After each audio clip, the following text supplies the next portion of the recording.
Hello, my name is MColapietro and I am a doctoral student within the kinesiology department at Penn State University under the advisement of Dr. Pietro Biro. Thank you to the Penn State Graduate School to allow me to present my project on the use of blood flow restriction training among sports medicine practitioners in North America during the kinesiology graduate exhibition. Blood flow restriction training, or BFR training, is a clinical technique where patients complete low load strength or aerobic exercises under partially restricted blood flow using a tourniquet or blood pressure cuff. Evidence has shown this technique to improve muscle strength and size, while acting as an alternative to high intensity training that requires heavier loads that may not be tolerated by patients. BFR training has grown recently in the United States with its use on individuals post-surgery such as knee surgery, individuals with chronic muscle weakness after extended bed rest, and on athletic populations to increase performance.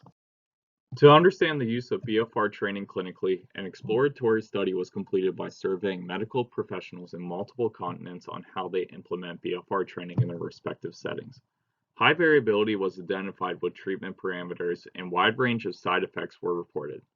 One limitation was respondents were primarily from the United Kingdom and Europe, thus limiting the information on the treatment approach and side effects in North America. Thus, the purpose of this study was to profile the current clinical application of BFR training among active sports medicine practitioners in North America using an online question. For this cross-sectional exploratory study, the inclusion criteria was practicing sports medicine personnel or researchers with experience using or prescribing BFR training with a permanent residence in the United States or Canada. Individuals residing outside of these countries and those that were unable to understand written English were excluded. The survey was designed using Qualtrics survey software, where question categories include demographics, treatment parameters, BFR equipment, side effects observed, and personal opinions on this technique. The survey was distributed to sports medicine practitioners using the aid from the respective professional organizations. Additionally, email listservs and social media was used to distribute the survey. The survey was open for 2 months. From the responses that were collected, data analysis included frequency counts and percentages from those that fully completed the survey. 72 total responses were collected. The majority were received from the United States. Athletic trainers and physical therapists predominantly completed the survey. Additional demographics indicated the majority of respondents had 0 to 5 years of clinical experience, as well as those working in Division I college, university, or physical therapy clinic. 73.6% of respondents received formal training on how to implement BFR training.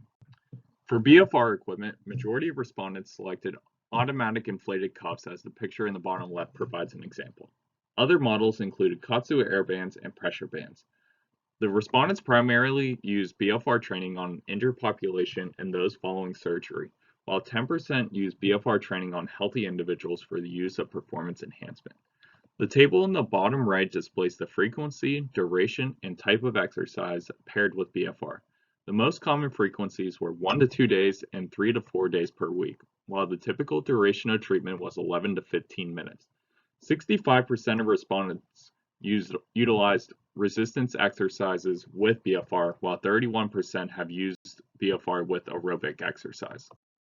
The following bar graph displays the load commonly selected with BFR training via 1 repetition max or 1 RM.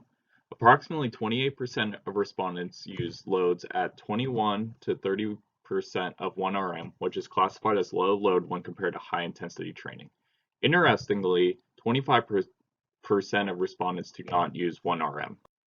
This figure details the observed side effects by the respondents. The most common side effect was delayed onset muscle soreness, which is soreness that occurs 48 to 72 hours after exercise.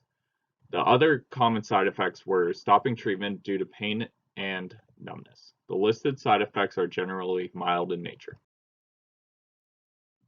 Overall, positive opinions were noted with the value, safety, and ease of application of BFR training. At least 88% of respondents indicated they agreed they were following current clinical practice recommendations for BFR training. In conclusions, BFR training is a common modality in contemporary sports medicine settings. There is a high variability between devices used, treatment modes, and patient characteristics exposed to this treatment. Side effects appear to be mild in nature, and those using BFR training indicated a high clinical utility with this technique. Thank you.